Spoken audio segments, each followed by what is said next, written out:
Hello बच्चों, आज विज्ञान की क्लास में हम टॉपिक लेकर आए हैं coal and petroleum. Coal and petroleum आजकल का एकदम ज्वलंत उदाहरण है जिस पे बहुत ज़्यादा टॉपिक चल रहा है, क्योंकि वार के कारण पेट्रोल डीजल इसकी कीमत बढ़ने वाली है। और साथ ही साथ मोदी जी ने भी कहा है कि अब कुछ दिनों तक आप इसका यूज कम से कम करें। तो आप इस टॉपिक को पहले समझें कि ये मतलब क्यों कहा जा रहा है, क्यों ऐसा है कि ये एक दिन आने वाला, समाप्त होने वाला है। तो सबसे पहले हम पढ़ेंगे रिसोर्स या संसाधन।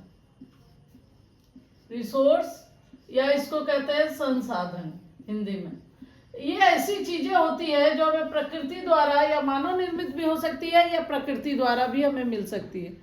प्रकृति ने जो चीजें दी है, जो हमारी यूज की है, उपभोग में आने वाली चीजें हैं, उनको हम रिसोर्स कहते हैं। जो हमारी यूज की है उन्हें हम रिसोर्स कहते हैं। इन्हें दो भागों में बांटा जाता है, एक नेचुरल रिसोर्स या प्राकृतिक रिसोर्स, और दूसरा आपका हो गया मैन मेड रिसोर्स। प्राकृतिक रिसोर्स में हो गए पेड़ पौधे, मिट्टी, हवा, पानी, ये सब आपके नेचुरल रिसोर्सेस में हो गए। एयर, वाटर,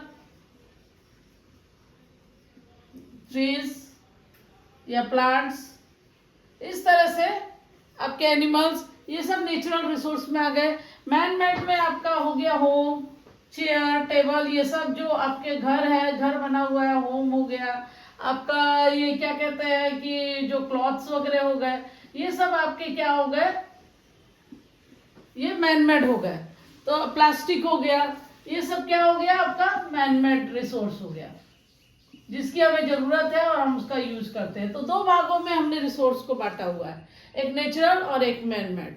अब हम देखेंगे कि ये दोनों भागों में मतलब आपको मालूम है कौन कौन से, और आप एग्जांपल दे सकते हो, आप लोग कमेंट में एग्जांपल देंगे नेचुरल रिसोर्स कौन कौन से हैं और मैन मेड रिसोर्स कौन कौन से हैं। इसके बाद कुछ रिसोर्सेस है, कुछ ऐसे संसाधन है जिनका हमें बहुत ज्यादा उपयोग होता है, जैसे कोयला और पेट्रोलियम, ये नेचुरल रिसोर्स है। कोयला और पेट्रोलियम यानी कोल और पेट्रोलियम भी नेचुरल रिसोर्स है। इसको भी हमने दो भागों में बांट दिया है। एक हो गया है आपका नेचुरल को दो भागों में बांटा गया है, एक अक्षय रिसोर्स, अक्षय मतलब जो खत्म ना होने वाला, और एक है आपका समाप्त होने वाले, जो एक दिन समाप्त हो जाएंगे।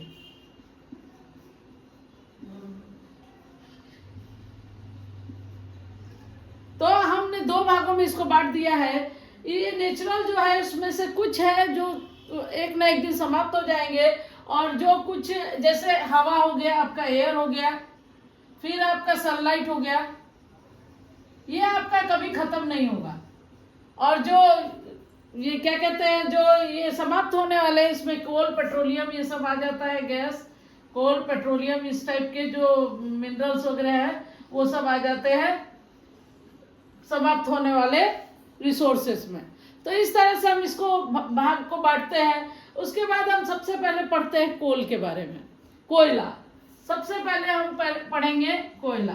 कोयला एक जो है, कोयला, कोल, ये एक जीवाश्म ईंधन है। जीवाश्म मतलब जीवाश्म या फॉसिल फ्यूल भी इसे कहते हैं। अब पहले इसको समझेंगे हम कि ईंधन क्या होता है और जीवाश्म क्या होता है। ये कोल और पेट्रोलियम ये सब जीवाश्म ईंधन है, क्योंकि नेचुरली बना हुआ है ये जीवाश्म, जीव प्लस अश्म, जीव प्लस अश्म, यानी जीव जो मर जाते हैं उनके अवशेषों से बना हुआ जो भी पदार्थ है उसको हम जीवाश्म कहते हैं। और ईंधन वो होता है जिससे हमें लाइट और ऊष्मा या हीट प्राप्त होता है।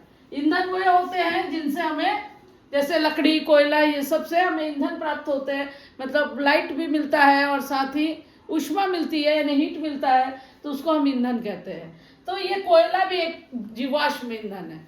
अब ये कैसे बनता है, क्यों कहा जा रहा है कि ये सब समाप्त होने वाले हैं, क्योंकि इसको बनने में करोड़ों साल लग जाते हैं, बहुत बहुत सालों के बाद ये बनते हैं। क्या होता है, कोयला बनता कैसे है, कोयला का फॉर्मेशन होता कैसे है, कोयला का निर्माण या फॉर्मेशन। जब पेड़ पौधे पौधे यहाँ पे मान लीजिए पेड़ पौधे हैं, ये जब बाढ़ के कारण या भूकंप के कारण ये गिर जाते हैं और दब जाते हैं, ये जो ऐसे गिर जाते हैं और इसके ऊपर मिट्टी की परत आ जाती है, मिट्टी से ये ढक जाते हैं, बार बार इस पर मिट्टी आते रहती है और ये ढक जाता है मिट्टी के अंदर। तो ये जो है उच्च दाब और उच्च ताप यानी हाई प्रेशर, मिट्टी का जो प्रेशर है इसके ऊपर ऊपर ये गहरे होते जाते हैं और मिट्टी का इस पे प्रेशर होता है, इसमें जो इसके ऊपर गिरा हुआ है उसका प्रेशर होता है यानी हाई प्रेशर होता है, और साथ में हाई टेम्परेचर, अंदर जो है हाई टेम्परेचर भी हो जाता है, और हाई प्रेशर और हाई टेम्परेचर के कारण ये बदल जाते हैं कोयले में, इसका कार्बनीकरण हो जाता है और ये बदल जाते हैं कोयले में।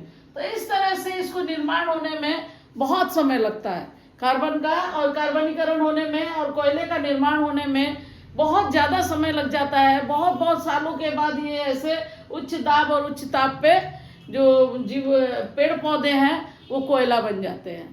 तो ये कोयला बनने में बहुत समय लगता है, इसीलिए इसको कहा गया है कि एक न एक दिन समाप्त हो जाएगा, क्योंकि आगे बनने में इसको बहुत लाखों साल लग जाएंगे, करोड़ों साल लग जाएंगे। तो आपको समझ में आया कि कोयला का निर्माण कैसे होता है। अब कोयले के क्या उत्पाद है या प्रोडक्ट्स ऑफ कोल, यहाँ पे हम समझेंगे प्रोडक्ट ऑफ कोल। कोल के बहुत सारे टाइप भी होते हैं जो हायर क्लासेस में पढ़ाए जाते हैं, तो उसको भी हम लेंगे बाद में। प्रोडक्ट ऑफ कोल, इसमें सबसे पहला आता है आपका कोक, दूसरा आता है आपका कोलतार, हिंदी में लिख देते हैं इसको कोक, कोलतार और कोयला गैस या कोक गैस।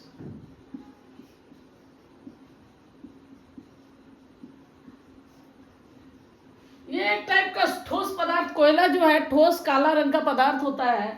कोक भी एक तरह से संरंध्र पदार्थ होता है, इसमें मतलब छेद वगैरह होते हैं, तो उसमें बहुत सारे छिद्र होके ये कोक जो बनता है कोयले से, तो ये संरंध्र पदार्थ होता है। इसको स्टील के निर्माण में काम आता है, स्टील फैक्ट्री में इसका काम आता है।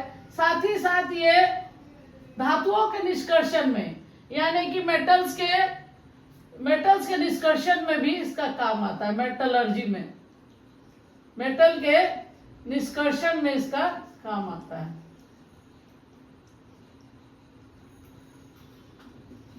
यानी मेटल के निष्कर्षण में इसका काम आता है। कोलतार का काम पहले सड़क निर्माण में आता था, सड़क बनाने में, लेकिन अब कोलतार का इस्तेमाल तो बहुत कुछ चीज़ों में होता है। कोलतार का इस्तेमाल पेंट बनाने में, फिर आप नेप्थलीन की जो गोलियां रखते हो अपने घर में उसको बनाने में, रंग बनाने में, ऐसे प्लास्टिक बनाने में, ऐसे बहुत सी चीज़ों में कोलतार यूजफुल है। और कोयला गैस जो है ये भी आपके फैक्ट्री में निर्माण, जब कोयला गैस का निर्माण भी किसी न किसी चीज़ में काम आता है। तो इस तरह से हम कोयले के प्रोडक्ट के बारे में हमने जाना कि 3 प्रकार के प्रोडक्ट मिलते हैं। लेकिन अब सड़क निर्माण में कोयले की जगह बिटुमन का यूज हो रहा है। ये पेट्रोलियम प्रोडक्ट है बिटुमन। ये बिटुमन जो है, बिटुमन ये एक तरह का पेट्रोलियम प्रोडक्ट है। इसका इस्तेमाल अब सड़क बनाने में किया जा रहा है, पहले कोलतार का इस्तेमाल किया जाता है। कोयला गैस से पहले स्ट्रीट लाइट जलते थे। कोयला गैस से क्या होता था, स्ट्रीट लाइट जलाए जाते थे। तो इस तरह से हम कोयले का उपयोग देखे और कोयले के प्रोडक्ट्स के बारे में देखे और कोयले का निर्माण भी देखा। अगले टॉपिक में हम देखेंगे पेट्रोलियम का निर्माण, ये कैसे फॉर्म होता है और इसके क्या क्या यूज है और कैसे इसकी रक्षा करनी चाहिए, हमें इनको बचा के रखना चाहिए ताकि आगे भविष्य के लिए, दूसरी पीढ़ियों के लिए ये बचा रहे। तो इस तरह से हम इस टॉपिक को यही ख़त्म करते हैं और अगले टॉपिक में पेट्रोलियम लेकर आएंगे। अगर आपको मेरा वीडियो चैनल पसंद आता है तो लाइक, सब्सक्राइब एंड शेयर कीजिए।